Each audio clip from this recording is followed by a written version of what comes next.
Well, welcome to Cape Breton Movers and Shakers. My name is Richard Lorway. I'm president of goCapeBreton.com. And with me is Bryan MacDonald and Andrew Morrow. They're the co-founders and owners of Breton Brewing, a thriving microbrewery in Sydney, Nova Scotia. Or do you say Sydney River? Which do you prefer? We say Sydney. That's fine. Yeah, Sydney's fine. All right, there you go. So, getting as just to quote Julie Andrews, let's start at the very beginning. How long have you guys been in business together now? We opened our doors June 2015, so just over 6 years since we opened on Celtic Drive. But we've took us a little while to get open, so we were working on a business plan for a couple of years before that, and took us a few months after we started leasing at our space to get up and running. So a little over 6 years now. Excellent. So where did the concept come from? Where and when did you guys meet, and how did you come up with this idea to do this? We actually grew up kind of enemies at the rink, as you can say. I played for Sydney, and he played for the county, so we've known each other for a long time through that. Not really personally, but just from playing against each other. But really, where it all started was we moved back both to Cape Breton here after our respective positions elsewhere, and we were working here in our own rights, and then decided to get into the hobby of homebrewing. And we did that for a long time, probably 4 or 5 years, and then we decided to take it a little more seriously. We had a conversation together, and we were doing the exact same thing, but at our own respective houses. So we decided to get together and do a few together. And we went across Canada with a few of our brands, and we won some awards at the homebrew level across Canada. So we thought that there was something to this, and we decided to have the conversation towards maybe starting something a little bigger. Wow, nice. So does entrepreneurship, is that part of your respective family cultures? Did you get it at the dining room table kind of thing? No, I mean, I can speak from my angle, and I think probably Andrew's, but not really. My dad was a teacher. I was doing engineering consulting before we started this, and certainly I felt the entrepreneur spirit, but it wasn't part of the dinner table conversation. It was a difficult, kind of slow, gradual. Okay, I think this is the right idea. And, Andrew and I worked on a really good business plan. There was no breweries currently in CBRM. So we felt like it was, and we knew what we were doing with home brewing, and felt like we could do this. But in terms of entrepreneurship being in the family, no, I think that was a departure from the traditional kind of jobs that were in our families. But, it ended up working out. So far, we started with just one other employee back in 2015, and we're now up to around 25 employees currently, and we're busy. I mean, it's been a little bit of a interesting time with the pandemic and with COVID, but we're making our way through it. But that's a little bit about that part of it. Excellent. So do you, I'm obviously of an older generation, and I guess I see a lot of young people trying entrepreneurship or small business, whatever you want to say. Do you think that's a generational mind shift, that your generation is more open to that concept? I think potentially. I think that there might be not as many opportunities in the sectors that were here before, and I think that people are having maybe to be forced a little bit outside of their comfort zone somewhat, and look in other directions outside the box, if you will, towards these new ventures that are needed. And I think there's a push for local, which has really come to the forefront, that hasn't been there in the last, maybe 20 years before, or maybe 10 to 15 years before we started.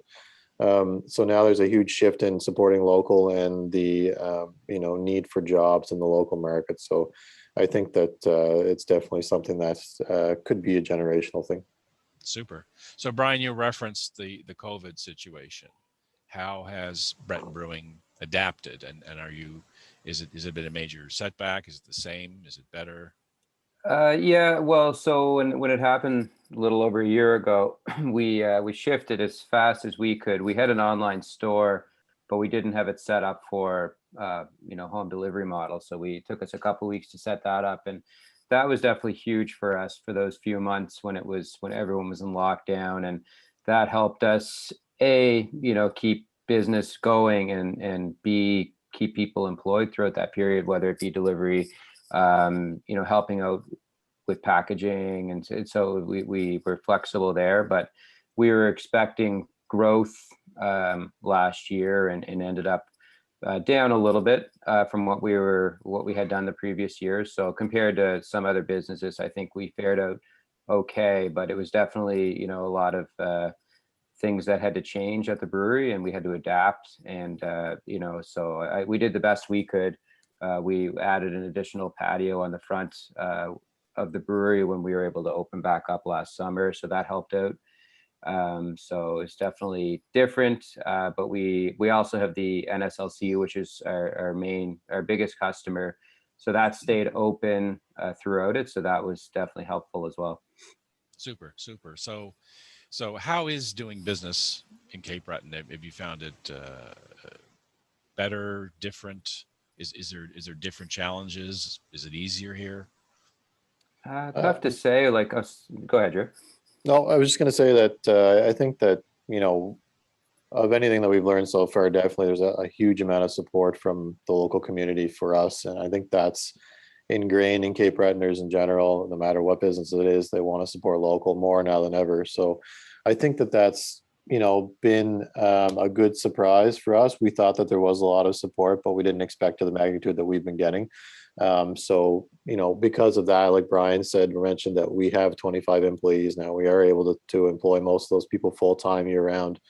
And we're looking at doing things in the wintertime when we're a little bit slower to employ more people at that point. So I think that from a support standpoint, I think that that's the biggest thing that comes to my mind, and both of our minds probably, from this venture. That's been really good. Super. So what are your respective roles in the company? Or are you identical?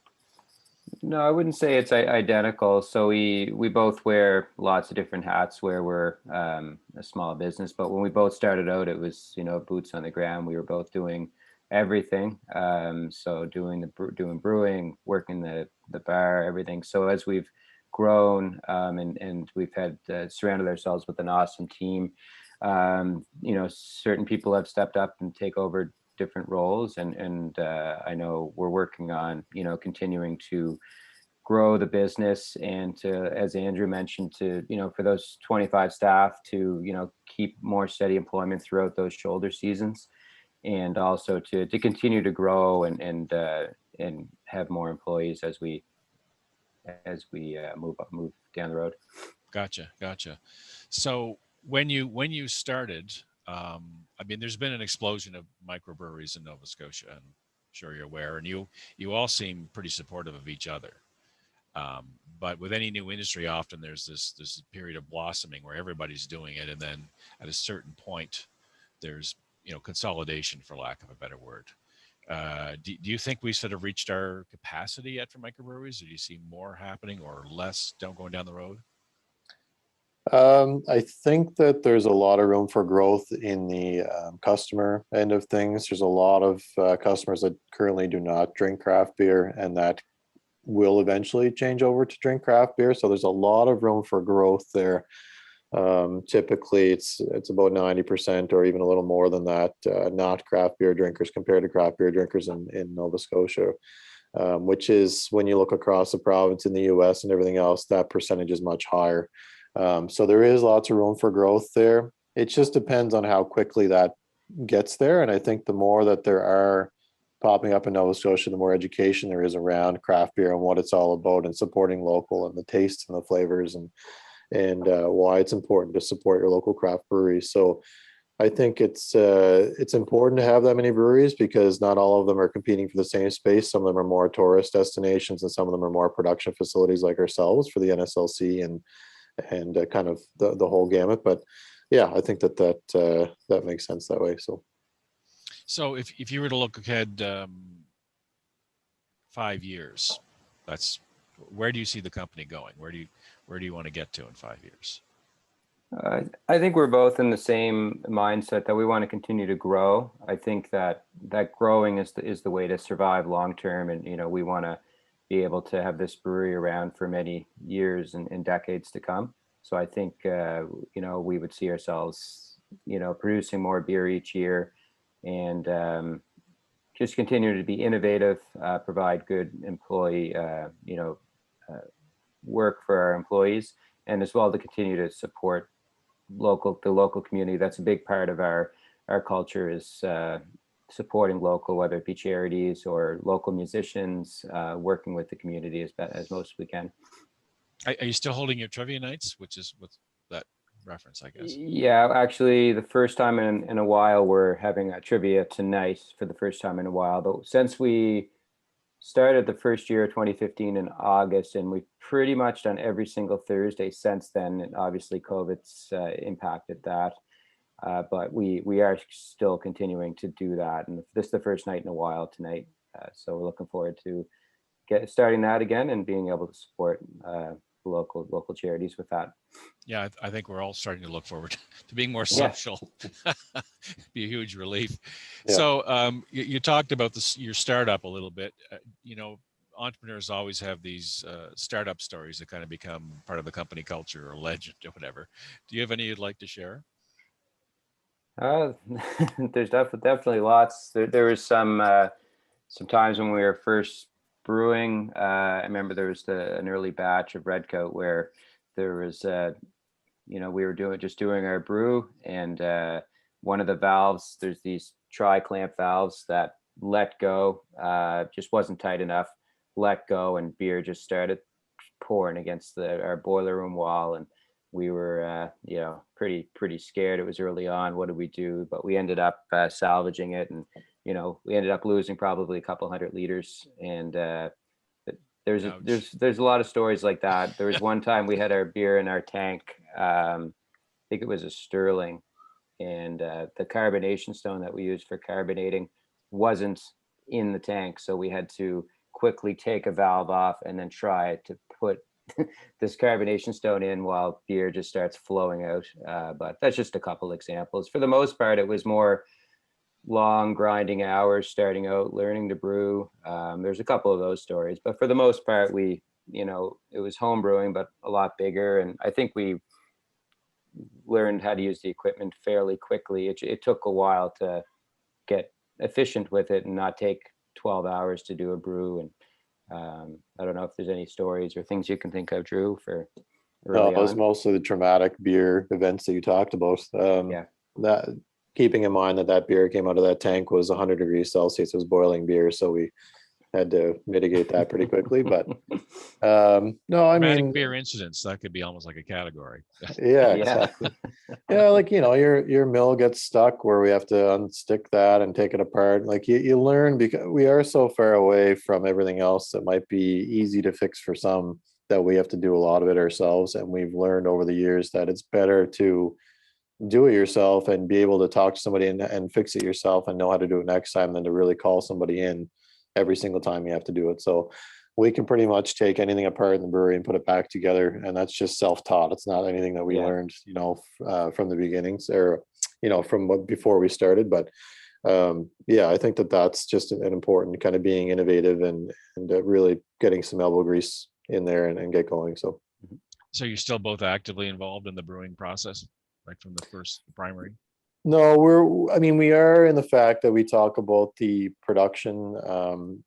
And we recently hired a production manager that is taking over from my role. I was a bit more on the production side, and Bryan was more on the retail financial side of things. So he's kind of taken over for me. So we are a little bit more removed now. We're looking at future opportunities, as Bryan mentioned, different products, maybe a different location, stuff like that. But expanding our current facility to meet demands, different size packaging, all that stuff that you might look at just to keep up with the trends and make sure that you're on point that way, or else you don't want to go stale. But I think that's important.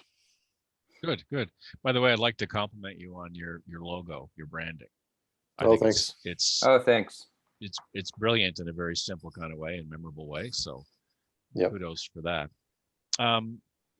Would you have any words of advice for not necessarily microbreweries starting out, but young entrepreneurs and whatever they're doing? I think. Go ahead. Or words of caution. I don't know. Yeah, I know like a lot of it sounds cliche, but like doing something you love, like we were super passionate with our home brewing, and we got really into the nitty gritty details, that both of us reading everything we can, listen to even early on podcasts, like, just delving into hundreds of hours of that stuff. Just like we got so into it that we were really good at in understanding the process and how that works. And like Andrew said, with the machinery, like we didn't know how to take stuff apart, put it back together, but we learned that because we loved what we were doing so much. I think that's important. But also, there was no brewery yet in Sydney. Not to say that there isn't room for more, but that made sense because there's a big population base here. There was no brewery here. We've seen it work in other cities, and it wasn't a new business, but certainly something that we were passionate about. We worked really hard on our business plan, so making sure the numbers made sense. That's a couple things that I would say. And just being good, honest employers, and providing a culture that people enjoy working at. I think that's a big part of our team that we've developed. And the success that we have seen so far is an awesome team that's in it with us, and they're just as invested as we are, because it's an exciting thing that we're going through, and we're all going through it together. But that's a couple things that I can think of. Yeah, I think just to add to that too, I think the team aspect, like Brian mentioned, is a huge part of it. Surrounding yourselves with good people is definitely key in any business. It doesn't matter which one you're going into, but being calculated with your risks too, making sure that there is a market demand for what you're doing. Because if you can have the best idea in the world, but if there's no demand there, you're not going to make the next level. So we need to make sure that there is a demand there, and there was at the time that we started. It was coming down the pipeline, and we knew that. So that was a calculated risk, but it was one that we're definitely happy to take. Excellent, excellent. As Steve Blank, who's an entrepreneur coach in California, says, get out of the building and talk to customers before you pull the trigger. Right? You have to know Right. there's No, a that's a demand. great piece of advice. Yeah. Yeah, yeah, Mhm. yeah. All right. Well, do you guys have any additional thoughts you want to share? I think just reiterating the community support aspect. We're hugely humbled by what we've seen from the community, and we love to reciprocate that back out to the community and try to support as many as we can. And if it wasn't for our customers and that support that we've had, we wouldn't be here right now. We wouldn't, the 25 employees we have wouldn't be living in Cape Breton potentially. So it's not it doesn't go unseen by us. We really take that with wholeheartedness, and we thank everybody for it. Super. Okay, doke. Well, thanks so much for your time, guys. You have a great day.